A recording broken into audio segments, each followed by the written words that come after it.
So, how about the PlayStation 4 then? What did catch your attention there? Enough to make me put a deposit down on one. Yeah, of course. Yeah, it's true. Yeah, that was no. And I'm not a PlayStation fanboy. I have owned I have owned a 360 as well, and I only got rid of it due to lack of exclusive games. Basically, that was the only reason. I played Halo, and that was it. Really, that's the reason it went. Pretty much my experience as well. The PlayStation usually have more of those kind of weird exclusive, like Japanese games that I kind of like. So that's why I stuck with it. I like the weird sort of Japanese games, which really you can only get on the PlayStation. So that's sort of why I stuck with that one. But anyway, I don't think there's any one particular game as such that caught my eye that I can think of. No, pretty much same here. I mean, I like the fact that they focused a lot on indie developers, indie games. It seems very promising. Yeah, because that's something that did quite kind of sway my decision. Actually, was two titles that got announced just before E3 for the PlayStation 4, which were Warframe and PlanetSide 2. Oh, no idea really. PlanetSide 2 as well. Yep, they're both coming to the PlayStation 4, and apparently they're free to play as well. So they are, right. So also a good thing. Are they free to download as well? Or? I think the PC version is free to download, right? Yeah, I know Warframe is going to be free because that's based on microtransactions, where if you want to, you can farm for stuff in game, or you can kind of be lazy and actually spend money and buy it. So either I know that one's definitely free. PlanetSide 2, I think that is. I can't quite remember now, but either I think it's got microtransactions as well. They rely heavily on that. I think it's completely free to play and free to download on the PC, as far as I know. But those were like two of the titles that intrigued me the most, and it's like, well, they're not even titles that have been made essentially exclusively for the PlayStation. So they say they're PC titles, but I've been watching videos on Warframe for a while and was contemplating at a time, thinking I really like that game, might buy a PC at some point, and now I'm not going to bother with it, basically. I think it's going to be more ports coming for the PlayStation 4, since it's basically a PC, as opposed to the PlayStation 3 that were more difficult to develop for, as far as I understood it. So whatever is inside the PlayStation 3 was notoriously hard to program for. So, as well as the PlayStation 2 as well. So yeah, but the PlayStation 4, from what I understand, is programmer friendly, basically. So we should see a lot more sort of ports coming to it. And as you say, the indie games as well, which some of the best games I've played have been the little indie titles, really. Yeah, I agree. It's so many small, interesting games as well on PC. I mean, on Steam and such. Yeah, so I'm really pleased with that they seem, or because wasn't it? They said you don't need to have a publisher or something like that, I think. Yeah, self-published. I think that's it. Yeah. And that's very promising. And I hope they don't overcharge too much, take too big bite out of the gain or the profit. So and I'm just kind of interested to see more innovative ideas. I'm kind of tired of AAA titles that takes 6 years to make, cost $55 million, and they come out and they still kind of shitty. And I'm thinking about you, Battlefield and Call of Duty and whatever. And I don't like contemporary shooters that much, but they are getting to be very much like each other. There's not a... And I know many shooter fans are going to hate me for saying this, but I feel like that anyway. So. I mean, there's only so many guns and things like that you can put in a game, and at the end of the day, they're all essentially the same. There's assault rifles, sniper rifles, shotguns. They all look the same, or they all do the same sort of thing. So, I totally agree. But to be fair, I did feel a certain amount of interest being generated by the Battlefield 4 trailer, or the actual gameplay demo. I think it was on the EA That was pretty cool, I have to say. That the destructible environments and such was really, really nice looking. When they took a skyscraper down, wasn't it? Yeah. I was thinking to myself when I saw that, when they jumped out, no, they're not going to tear down the skyscraper. It's just going to blow up a little bit. But when I saw the entire thing coming down, I was like, what? Wow, that's pretty mind-blowing. Yeah, that looked nice. That got me. I mean, out of the shooters, I've never been a fan. Well, I say never been a fan. I was a fan of Call of Duty, but then obviously after a while, it's like you sit there and like, these are all the same. I'm just doing the same thing. Battlefield, I preferred more because it was more sort of team based, or you had to actually kind of work as a team in that one. So that one was better, but like I say, they are still just more shooters basically. So there's not really a huge amount you can change them really. No, pretty much. I mean, maybe try focus on story and such, but it doesn't really. I haven't seen it work so far, but yeah, they feel like American movies, kind of too much over the top. Oh yeah, it's just a bit of a shame that they don't do more with the characters or try to, make an interesting storyline. But that's a different story. That's got nothing to do with E3. That's just my personal opinion. Yeah. Yeah, how about that one that they showed, I think, very early on in the conference, like this kind of cyberpunk thing looked really nice. I don't remember its name. It looked pretty promising. Something 1884. Yeah, could be, right? I can't remember the name of what. Yeah, it's like steampunk sort of looking one. I think it was just a trailer. I don't think it was any in-game footage at all, actually. Again, they said this was all rendered in-game, but yeah. Said, yeah. So I remember. Yes. Yeah. So that one that did look good. From what they showed. Anyway, I was quite impressed with it. Oh, that reminds me. There's a game I forgot to mention on the Xbox, which was that Rise, the Roman type one. That looked nice. Which it looked nice, but I couldn't help but think I don't know if you noticed when you was watching the demo of it, a lot of it seemed to be all quick time events. Yeah, I noticed that and I thought, it's like Dark Souls, but like a huge quick time event kind of. Yeah, it was kind of like you met up with an enemy, you kind of hit them once, and then all of a sudden it was like, quick time event. It's like it didn't really look like it was that like action based as such, but it looked impressive though. It did, yeah. It's like a moderately interactive movie, perhaps, maybe. Yeah. So I was impressed with that. It looked good, but just didn't really show off a huge amount, unfortunately. No, that was fairly short. I think there was that beach scene, right, where they assault the beach, and that's pretty much all I remember. I don't think they showed anything else. Kind of looked like Saving Private Sparta or something like that. Really, it's kind of, very kind of like the opening of Saving Private Ryan, but in Roman times, really. I think that's what they were going for, pretty much. Yeah. They made a pretty good job of that. The other one they showed, not one that's going to interest me, but it was Drive Club, the racing game. I think I kind of half skipped that because I'm not a big fan of games. Yeah, that was. It looked good. It was very impressive, but again, I'm not a fan of driving games, especially when they're more driving simulators than. Yeah, that was the one where you could mod anything. You could like change the knob on the gift share. What do you call it? Gear shift stick, Yeah, choose what match you're going to have in it and stuff like that.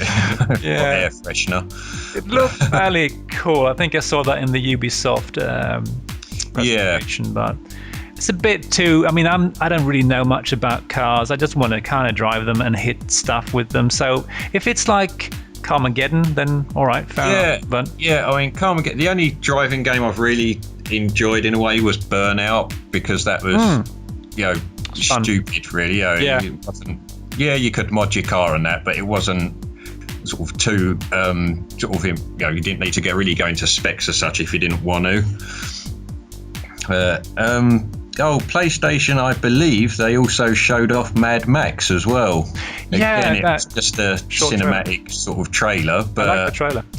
Yeah, I was I've been hearing like rumours that there was a Mad Max game sort of on the way, so it was nice to actually see that they're actually now doing something with it as well. Yeah, it could be really, really good if they do it the right way. I mean, they just try and follow the style of the movies. Could be interesting, I suppose. Yeah. But then again, I have no idea what it is. Is it a puzzle platformer? Is it an FPS? Is it a card game? Absolutely no idea.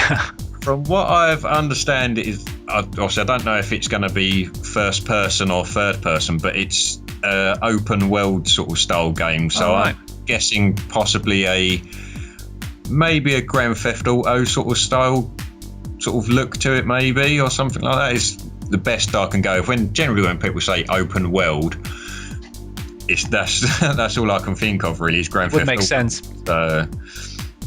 Oh yeah, and I think another one, it wasn't exclusive, but it was something that really interested me. It was the Division. Looked really nice. It took place in New York after a pandemic event. Yeah, that's the one that Ubisoft showed off, I think. Ubisoft, definitely. Which that came out of nowhere, really. Yeah, never heard of it. Just looked amazing. They done that last year with Watch Dogs. Last year at E3, no one knew about this game. All of a sudden they showed it off and everyone was blown away with it. Done the same again this year with the Division. It's just like, smart people, pretty much. Yeah, it's like, well done. They're doing really well.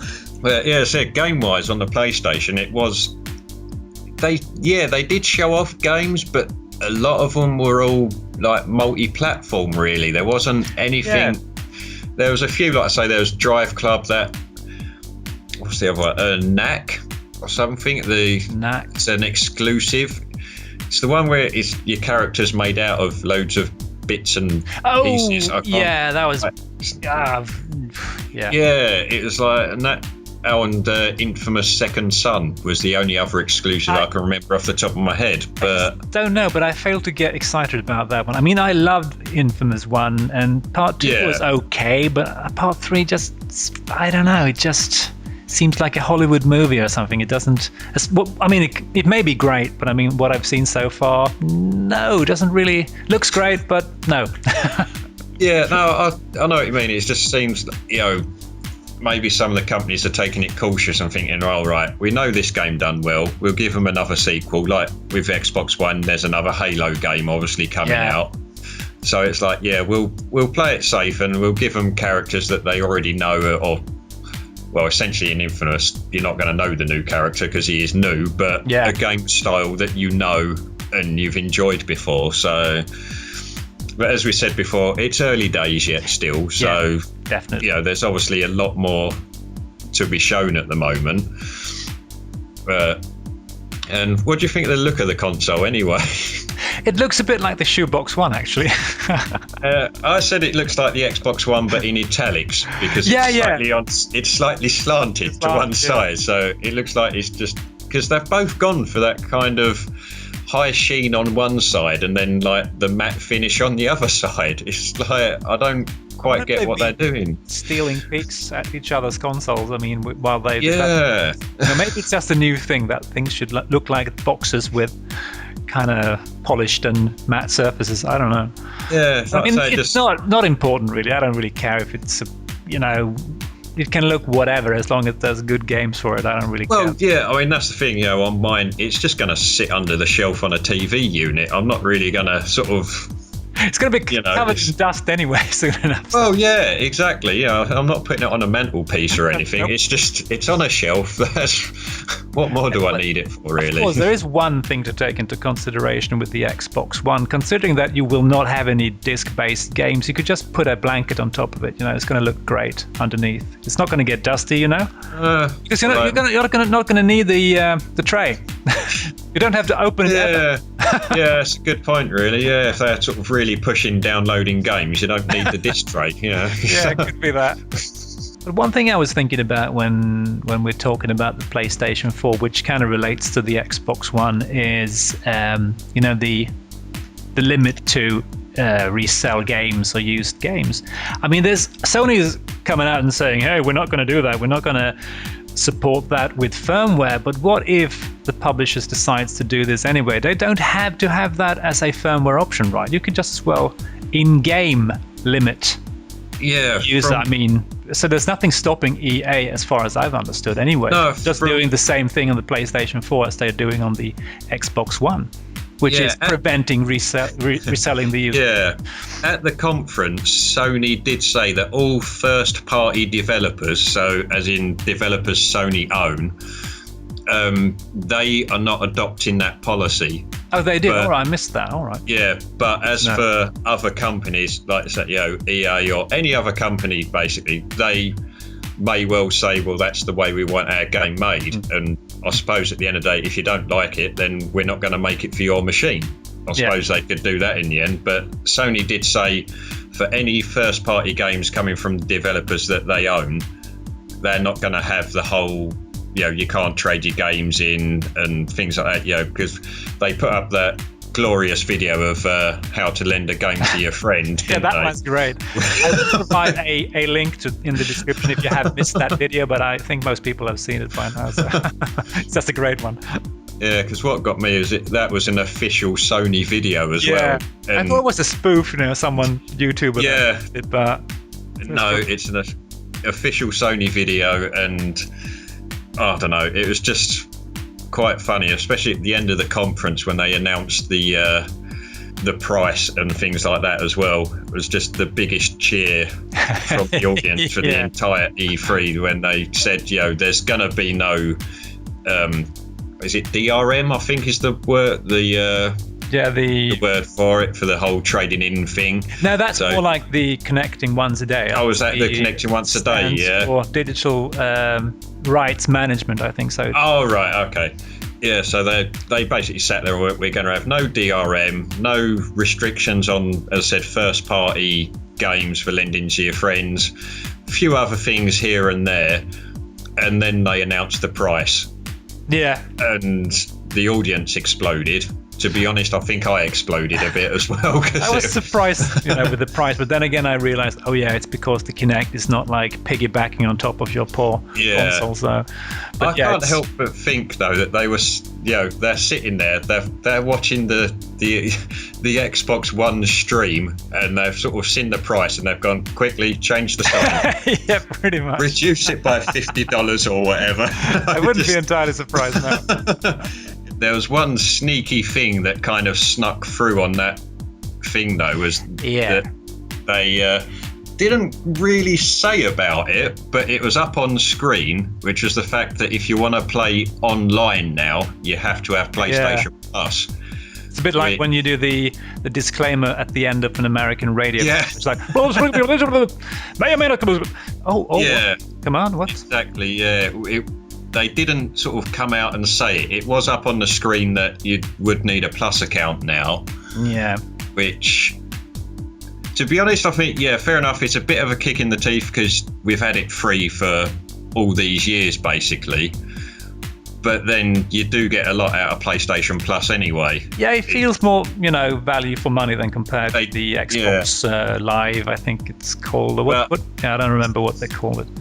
Yeah, but saying that, Microsoft are now doing that as well. If you've got Xbox Gold, which is the one you pay for, they are going to start doing the whole, 2 free games. They are. Thing. They've said they're going to do that. So it's like, fair enough. Now sort of paying your, for me, £40 a year. I think that's what it is anyway. £40 a year to go on Xbox Live. Yeah, to go on Xbox Live or PlayStation Plus.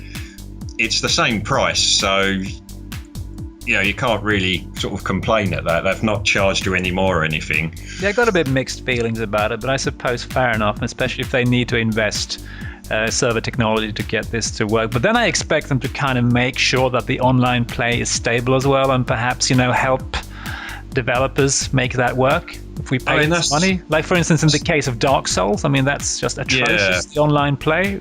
If someone would take care of that, it would be great.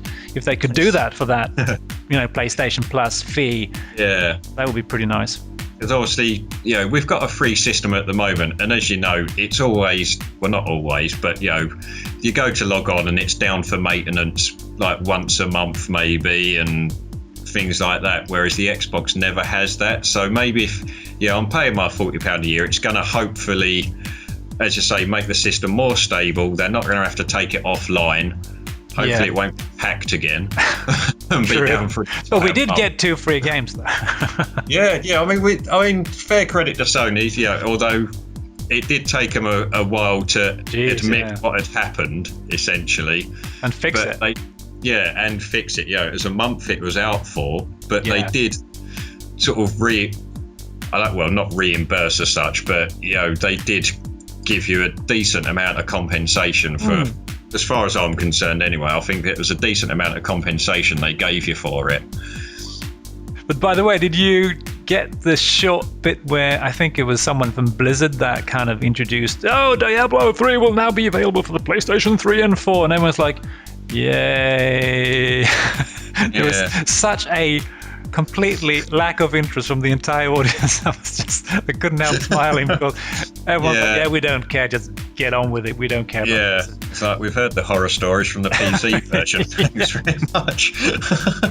And I think the guy just kind of left the stage immediately after saying that, so it's like just kind of, oh, by the way, Diablo 3, not that you care, but it's going to be made available. Just so you know, maybe if you care. All right, bye.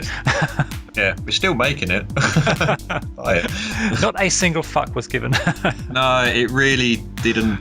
Yeah, it didn't go down too well. That I don't think, did it? Nope. So that I'll probably pick it up, knowing me anyway. Or you could, of course, play Witcher 3 instead. Now looking there forward is that. to a great. Yeah, I've never actually played a Witcher game. No, I've been meaning to buy Part 2 for a long time now. It just looks amazing. It's like Dark Souls meets Oblivion or something. I don't know. Yeah, I've watched a couple of playthroughs of it and things like that, and they do look like really good games. I do want to play them, but again, as I said, I'd either need to buy a 360 again or a PC that can handle it, basically. And it's like pretty demanding, I think. Yeah, The Witcher 3, that's coming to the PlayStation 4. Yep. So. And Windows and Xbox One as well. Oh, yeah. And then, of course, there's Dragon Age Inquisition, which I think will be available on the PlayStation 4 as well, I assume. I don't know if you played the other ones. Sorry, I've been playing Dragon's Dogma. I was getting confused. Dragon Age.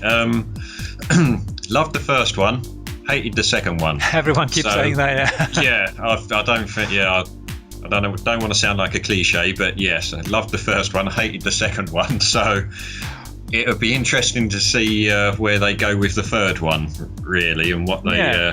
Hopefully, they've listened to people's complaints. So, did they show anything off? Was it just a little trailer they had? I think, wasn't it? I think it was fairly short. I can't really remember what it was about, except it was kind of a classical fantasy setting. Yeah. Very early in development at the moment, I think, isn't it? It's really, I don't think they've got much to show at the moment. No, I don't think so.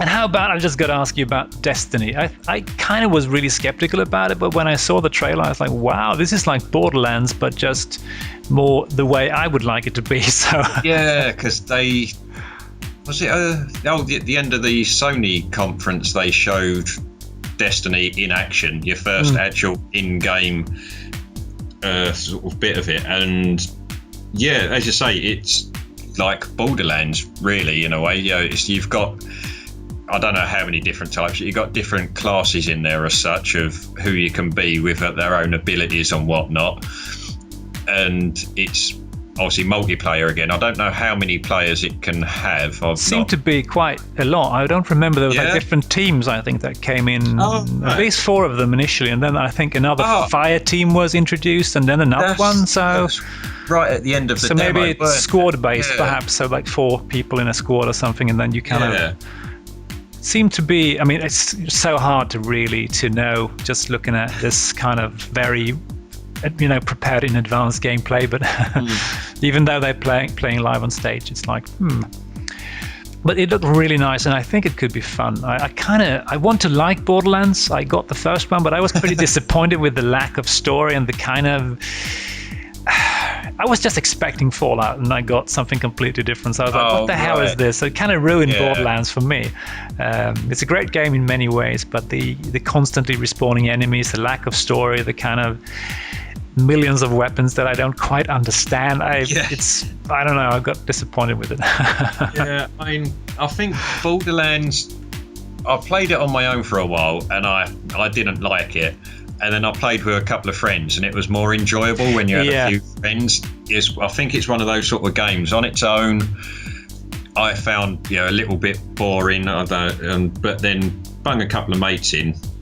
Definitely, yeah. It's much more fun. So, which, to be honest, from what we've seen of E3 and most of the games that have been shown, a lot of games are all going for the whole kind of, you can play it on your own. Yeah, but there is the option to have your friends come along as well. And I love the fact that everyone keeps going the kind of the Wii U way, with if you've got an iPad or if you've got a window glass or whatever it's called, or the iPhone or whatever, Android, you can actually get apps that allows you to play at the same time as a person on the console or a PC. That's pretty cool. I like that idea. There's some bits of that I like, but then there's other bits I don't. So it's going back to the Dead Rising one they showed, where he wanted to call in an airstrike. Yeah, So he got his phone out to call in an airstrike. It's like, I don't want to have to put my controller down and pick up my tablet, go on the laptop or whatever to do something else in game that you need to make a long distance phone call to get the airstrike to work and cost you $5. Yeah. That doesn't make any sense to me either. It's just, why not just have a button go airstrike? Thank you very much. I mean, that's the I don't know whether this they'll actually these things are all going to be in game as well, or whether they are certain things are going to be like that. But hopefully more interactive, and perhaps a third or a second person could control that. Well, yeah, even if it's one of those sort of things that you may not have an airstrike, but one of your friends does. So he could call in an airstrike onto your game for you or something like that.